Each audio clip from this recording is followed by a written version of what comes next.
أعوذ بالله من الشيطان الرجيم بسم الله الرحمن الرحيم الحمد لله نحمده ونستعين ونستغفر ونعوذ بالله من شرور أنفسنا ومن سيئات أعمالنا من يهدي الله فلا مضل له ومن يضلل فلا هادي له وأشهد أن لا إله إلا الله وحده لا شريك له وأشهد أن محمدا عبده ورسوله أما بعد السلام عليكم قرنداشlar biz bugün hadis ko'rsatmalar darsimizning birinci qismi yani aqida qismining 23. dersida 62, 63 ve 64 ve 65, 66. hadisini yani 5 hadisini okuyumuz. Dersimizin temisi İslam asallık dinidir degan temada bo'ladi. Endi biz unga yo'l e'tiqod qilmayotgan din İslam dini asallık dini. Bu din fakat bizga asallıkni iroda qiladi, qiyinchilikni maqsad qilmaydi. Bu haqda Allah subhanahu va taolo Sura Baqaraning 185. oyatida bunday aytadi. A'udhu billahi mineşşeytanirracim. Bismillahirrahmanirrahim. Yuridullahu bikumul yusra ve la yuridu bikumul usra. Allah subhanahu va taolo sizlarga o'zining shariatlarida osonlikni iroda qiladi, sizlarga qiyinchilik va mashaqqatni iroda qilmaydi deydi. Demek Allah subhanahu wa ta'alaning bu oyat-i karimaga qaraganimizda Allah subhanahu wa ta'ala bizga o'zining shariat qilib bergan bu dinida osonlikni iroda qilganligi, maqsad qilganligi, hargizmi bu dinda qiyinchilik, mushaqqatni maqsad qilmaganligini ko'ralaymiz. Hem bu haqda Peygamber sallallohu alayhi ve sellem'nin hadisini qaraydigan bo'lsak, Abi Hurayra an-Nabiy sallallohu alayhi ve sellem qal: "İnned-dîne yusrun ve len yuşâdded-dîne ahadun illa galebeh. Fesaddidu ve qaribu ve abşiru vesta'inu bil-gadveti ve'r-ravhati ve şey'in mined-dulceh." Abi Hurayra radhiyallahu anhu'dan rivayet kılıngan hadiste Peygamber sallallahu aleyhi ve sellem bundak degan: din asallık yani İslam dini asallık dinidir. Ve len yuşâdded-dîne ahadun illa galebeh. Hiç kim bu dinga çiğnetip olanmaydı. Eğer şundak çiğnetip alıdı iken o din o adamga g'alaba qiladi, o din o adamni g'alaba qilib o adam oxirida mag'lub bo'ladi. Ya'ni diniy ishni qilolmay mag'lub bo'lib to'xtaydi. Shunga fasdidu va qaribu va abshiru. Shunga dinda o'tirgan yo'lni tutinglar. Va qaribu eng yaqin bo'lgan yo'lni tutinglar. Ya'ni u o'tir yo'lni tutinglar va abshiru. İzchil davamlashgan amallaringlar bilan xushbixor qabul qilinglar. Vastabil gadvati va ravhati va shay'in min ad-dulja. Atganda va kashda va kechining oxirgi vaqtlarida Allah subhanahu va taologa ibodat qilinglar deydi. Bu yerda Peygamber sallallohu alayhi ve sellem amallerde nihayet yumuşak bo'lishni, ya'ni qiyinchilik paydo qilmaslikka tasdiqlandırdı buyuruyordu. Ve amel qilguvchi qiladigan, kuchi yetadigan ishlarni qilishga qandırgan, davom qilish mumkin bo'lgan ishlarni qilishga qiziqlantirgan, dinni kim dinni chingitib olsa, diniy ishlarni bak yuqori chekib chingitib olsa, u odam o din amaldan uzilib qolganligini, din o adamga g'olib kelib, u odam dinda mag'lub bo'lib, oxir diniy amal ibodatdan to'xtab qolganligini Peygamber alayhisalom Beşidilam Peygamber sallallahu aleyhi ve sellem ad-dini yusrun inned-dini yusrun din yine İslam dini asallık dinidir deb yani muşu çoğun asas prensipini edisinin beşidilam bitti. Yani dinin asallık din ekanligini. Yani bu din o'zining aqidalarida, axloqlarida, dinda kiritilgan ish faoliyatlarda ve tarkitidigan qilmaslikka lazım bo'lgan ishlarda ham ishlarda din İslam dini osonlashtirilgan bo'lgan din. İslam dinida boshqa illarga qaraydigan bo'lsak, bunda asosliq Peygamber sallallahu aleyhi ve sellem bu asas prensipini bekitip olgandan keyin Onun deyinkin dinde o'ttirhal buluşni muqarrib eng mukammal buluşga yakın bo'lgan yo'lni izchil davomlashgan amallarning savoblik xushbashorat qabul qilib qalblarni kuchlantirishga tavsiya qilgan. Ümidsizlanishga tavsiya qilgan. Hamda bu yerda saddiydu dedi Peygamber Aleyhisselam yine o'tir yo'l tutun. İbadette o'tir yo'lni tutinglar ki buyurilgan ishlarda yetarlilik qilmanglar. Ama buyurilgan ishlarda yetarlilik qilmaslik bilan birga sal qaramaslik bilan birga taqatga yetmaydiganlarni ustunga qilinglar. Ya'ni ifratdan xoli bo'lib o'ngchillik va so'lchillikdan xoli holatda bundaq diniy ibodatlarni qilinglar deb Peygamber Aleyhisselam bu hadisda alohida ko'rsatdi. Va qaribu yana eng mukammal bo'lishga liqqani tutanmasanglar uning andaq eng mukammal yuqori chakda qilish yetmasa sizlar ashunga yaqin bo'lgan ishlarni qilinglar. Va abshiru davomlashgan amallarning savobi bilan xushbisharat xushal bo'ling. Gerçi o amelin az bulsun, izcil doğan amelin bilen xushal bulunlar dedi. Bunun için Peygamber Aleyhisselam bu hadiste o'ttirhallıkның kanda butqallığı, yine o'ttirhallıkka yardım beradigan işlarga alayı yetaklep dedi ki "Vesta'inu bil gadvati ve ravhati ve şey'in min ad-dulja." Yani sizler muşu adam qattiq jalliq bo'ladigan rahat ibadet kılıdığan muşu 3 vakitte ibadetlerini davamlaştırırlar.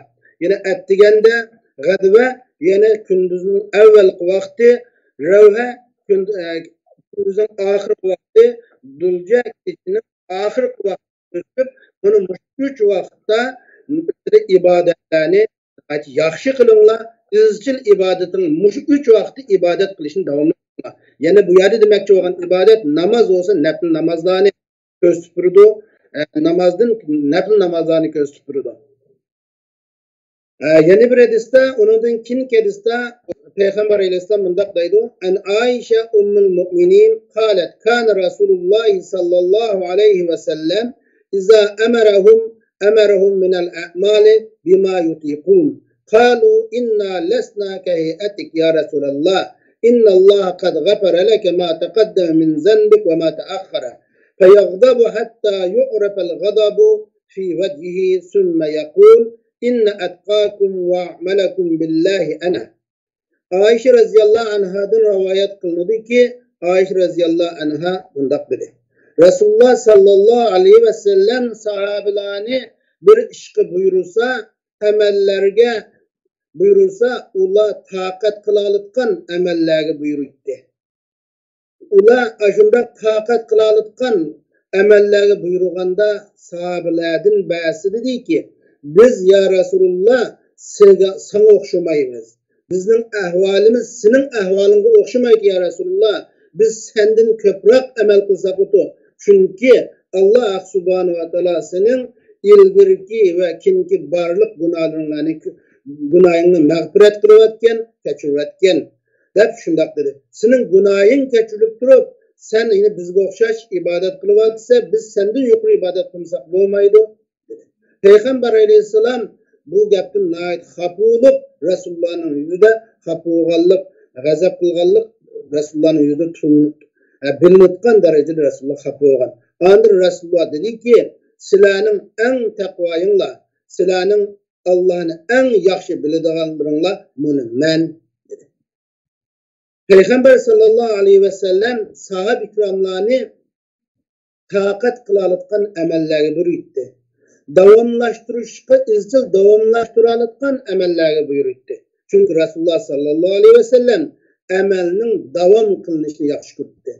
Rasululloh amalning ko'p qilinishini emas, az bo'lsa-mu davom qilinishini yaxshi ko'rdi. Sahaba ikramlar Allohga itoat qilishga bak resmen bo'lganlik jihatdan amallarda bak tirishchanlik qilishni, amallarni ko'p qilishni maqsad qilgan. Ular payg'ambar sallallohu alayhi vasallamdan ibadetlerini Resulullah'dan ziyade köplep kılışını Resulullah'dan soğan. Bazıları diyen ki ben davamlı rozu dese bazıları men bütün kecha namoz o'qiydim desa ba'zilar men to'ymi qilmay ibodat qilma deganga o'xshash shunday gaplarni qilgan. Ular deganki payg'ambar alayhissalomga ya Rasululloh sen anta mag'furlaka sening gunohlaring kechirilib ketgan. Sen amalga bizdek ehtiyojli emassan ya Rasululloh degan. Yana sen mushundaq turib sening ilki gunohlaring kechirilgan turib sen yenilan amallarga izchil davomlashtiryapsan. Yani bizning ahvolimiz qanday bo'ladi? Bizning gunohimiz ko'p tursa, bizning anda ilgirki hamma gunohimiz kechirilmagan tursa, yana biz bunda sana o'xshash bunday ibodatlarni qilib tursa qanday bo'ladi ya Rasululloh deganda payg'ambar alayhissalom xafa bo'lgan va ularga o'zining Rasululloh o'zining Rasululloh o'zining taqvo ekanligini, ulardan bakroq Allohning yaxshi biladiganligini xabar berib, ishning ular o'ylagandek emas ekanligini xabar bergan. Ish hargiz ular o'ylagandek emas ekan. İbadetni uzun qilish, odamni o'zi taqat qilolmayotgan ishga o'zini qiynash, Allohga itoat qilish bilan bo'lsa, Allohga ibodat qilish bilan bo'lsa, men sizlarga albatta shu ishlarga ilgari bo'lgan bo'ldim, men sizning oldingizda mangan bo'ldim degan. Chunki Rasululloh deydi-ku, men sizlar Allohni rozi qiladigan ishlarni sizdan obdan bilaman deb shunday degan. Onundan keyingi 64 ve 65 hadisda Peygamber Aleyhisselam mundaq deydi. En Abdullah ibn Umar radıyallahu anhu qal Rasulullah sallallahu aleyhi ve sellem innallah yuhibbu en tu'ta ruhasahu kema yakrahu en tu'ta ma'siyatuhu. Ey kema yukrahu en tu'ta ma'siyatuhu. Abdullah ibn Umar radıyallahu anhu'dan rivayet kılındı ki bu mundaq dedi. Rasulullah sallallahu aleyhi ve sellem mundaq degan. Allah subhanahu ve taala ruhsatlarının, yani o'zi qilgan ruhsatlarning bijo keltirilishini yaxshi ko'rdi, xuddi ma'siyatlarining qilinishini yomon ko'rgandek. Ya'ni Allah subhanahu ve taolaga osiy bo'lishning qilinishi, amal qilinishini Allah yomon ko'rgandek, Allah kögünüdek Allah subhanahu wa ta'ala şunun karşısında özü ruhsat kılgan ruhsatlarının icra kılınışını Allah subhanahu wa ta'ala yaxşı gördü.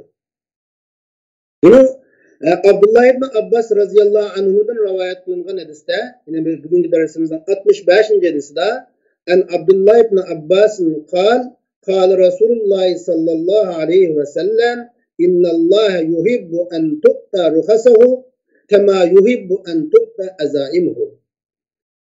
Resulullah sallallahu aleyhi ve sellem mundaq deydi. Allah subhanahu ve taala o'zining ruxsat ishlarining ijro qilinishini yaxshi ko'radi, xuddi o'zining vojib qilgan ishlarining qilinishini yaxshi ko'rgandek. Ya'ni Allah o'zining vojib qilgan ishlarining vujudga chiqarilishini yaxshi ko'rgandek, ruxsat qilgan ishlarini vujudga chiqarilishini yaxshi ko'radi dedi. Ya'ni bu ishkerisdan ko'ramizki, Allah subhanahu ve taala bizga nurg'un ishlarni ruxsat qilgan. Mesela aldığan bolsak Ramazanda ağrıp kalan adamның Ramazandan keyin roza tutsa tutqanlığı alayda ruxsat qilingan. Mesela Ramazanda musafir adamlarninki sefer qilgan musafir adamlarning musafirlikdan qaytgan chaqda, seferdan qaytgan chaqda muqim holatga o'zgargan chaqda rozasini to'liqlab tutsa tutqanlığı o'tirib qo'yilganga o'xshash, shunday yangilatilgan hukmlar o'tirib qo'yilgan. Ve şundaklı Resulullah sallallahu aleyhi ve sellem mesela seferde namazlarının, 4 rekat namazlarının 2 rekat kıskartılıp okunusu butkalığını hem Resulullah hadiste oturup koygan Kur'an'ı Allah subhanahu wa ta'ala bunu bu bizimki şu ibadetlerge alayda ruhsat kılganlığını müşahedini kırgıl alayımız. Demek Allah subhanahu wa ta'ala şundak amel ibadetlerinin kılgan ruhsatlarının icra kılınışını yaxşı gördü. Kudde farzlarının, vaciblarının idra kılınışını yaxşı ko'rgandek deb Rasululloh sallallohu alayhi ve sellem yine dinda yengillikning nayeti muhim ekanligini, yengillikni tutishning yaxshi ekanligini alayda bu hadislardan bizga ko'rsatib turadi. Din islom dini osonlik dini, qiyinlik dini emas. Ad-din yusrun ala usrun. Din osonlik dini, qiyinlik dini emas. Allah subhanahu wa taala nurg'un hükümlerini güçlük halette oturup koygan. Nurgun perizlerini, vaciplerini oturup koygan. Şundakla Allah subhanahu ve taala ana şundak mühim bolgan ahkamlarını kılınışını bendilerden yaxşı görgen okşaş Allah subhanahu ve taala yeni üzünün bendilerden nurgun ahkamlarını malum sebepler cihetten yengilletken ve kıyınçılık vaktlarda şu emellerinin muşakkatlerini kütüvetken. Şunun için Allah subhanahu ve taala üzünün bendilerden üzünün yengilletip bergen hükümlerini icra kılışını, üzünün ruhsat kılgan hükümlerini icra kılışını mümin bendilerden Allah Teala alaydı yaxşı görgen. Şuna yengilletilgen hükümlerini tutuşun üzü bunu dininin asallık dini ekanligini gösterip durdu. Endi muşu hadisladımı bunun yukarıki hadislada del muşu meselini muşu hadislar yürütüldü bizge. Çünkü Peygamber Aleyhisselam deydi ki innallah yuhibbe en tu'ta ruhasahu deydi. Yani Allah subhanahu wa ta'ala özünün ruhsatlarının icra kılınışını yaxşı görüdü. Endi ruhsat qasid ise ahkam ibadetlerdeki yengillikni gösterip durdu. Xuddi Allah subhanahu wa ta'ala özü vacip kılgan işlerin icra kılınışını yaxşı görgendek yaxşı gördü. Şuna bu yerde ruhsat yengilliklerini tutuş Allah'ın dininin asan din ekanligini gösterip durdu. İslam dininin asan din ekanligini, asallık din ekanligini gösterip durdu. Muşu hadisde Allah subhanahu wa ta'ala'nın biz beşte okup ötken ayet-i kerimge del muvafıklaşır. Yani yuridullahu bikumul yusra ve la yuridu bikumul usra. Allah sizlerge özünün şeriatları da, özünün şeriatı da asallıkını irade kılıdı, kıyırlıkını irade kılmaydı degen mana bu sözüge muvafıklaşır. Endi 66. hadis qaraydigan bolsak, Burayda ibn Aslami radıyallahu anhu'dan rivayet kılındı ki onda bilen. En Burayda ibn Aslami قال خرجت ذات يوم لحاجة فإذا أنا بالنبي صلى الله عليه وسلم يمشي بين يدي فأخذ بيدي فانطلقت نمشي جميعا فإذا نحن بين أيدينا برجل يصلي يكسر الركوع والسجود فقال النبي صلى الله عليه وسلم أتراه يرائي فقلت الله ورسوله أعلم فترك يدي من يده ثم جمع بين يديه فجعل يسويهما ويرفعهما ويقول عليكم هديا قاصدا عليكم هديا قاصدا عليكم هديا قاصدا فإنه من يشاد هذا الدين يغلبه Ravahu Ahmed.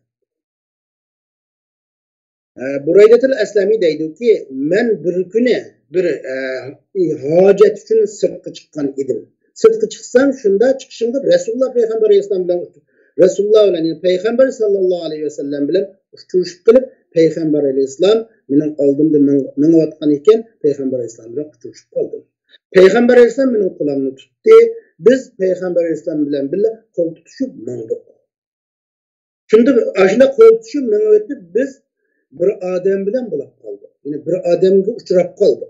O adem ruhlarını intayını köp kılıdı, secdelerini intayını köp kıldı. Yani köp namaz okuvattan bir ademge uçurap kaldı. Anladın Peygamber Aleyhisselam dedi ki sen o ademni şu manı kuralgende kuruvatam sen. O ademni şu men köygende kuruvatam sen degende Allah'ın elçisi abdan bildi dep ben başka bir cevap kılmadım Resulullah'a. Peygamber Aleyhisselam kulağını özünün kulunu kuyup verdi. Yani Resulullah'ın kulağını kuyup verip o adamın kulunu cüpledi. Feceale yusavvibuhuma ve yerfa'u. Andın Peygamber Aleyhisselam o adamın iki kulunu pesleşke ve kötürüşke başladı. Yani peslep kötürüp andın. Dedi ki Resulullah aleyküm hediyen kaside. Size otur yolunu lazım tutunlar. Otur yolunu lazım tutunlar. Yazmen. Kimki muşi dinda ne çingiti varsa bu din o adamga galip kılıdı. Yani üzanla bundak çing, bundak uzun ibadetlerini kılmanla, yani üzanlagi rahat begin asaslı kılınla dep Peygamber Aleyhisselam otur hal ibadet kılışka alaydı böylesi körsetti. Hem de biz bu hadisten tüvenlikilerini şunala alayımız. Yine bu hadisten ve yukarıki üstüde ötken hadislerden bulup bugünkü dersimizde hadislerden tümendeki mezunlarını düşünüyor alayımız ki birincisi asallık ve asallaştırış, asallık el-yusr ve teysir, asallık ve asallaştırış İslam dininin çok süpetlerinin katarıdır ve dinin alametlerinin katarıdır. Yani bu dinin bir alameti asallık.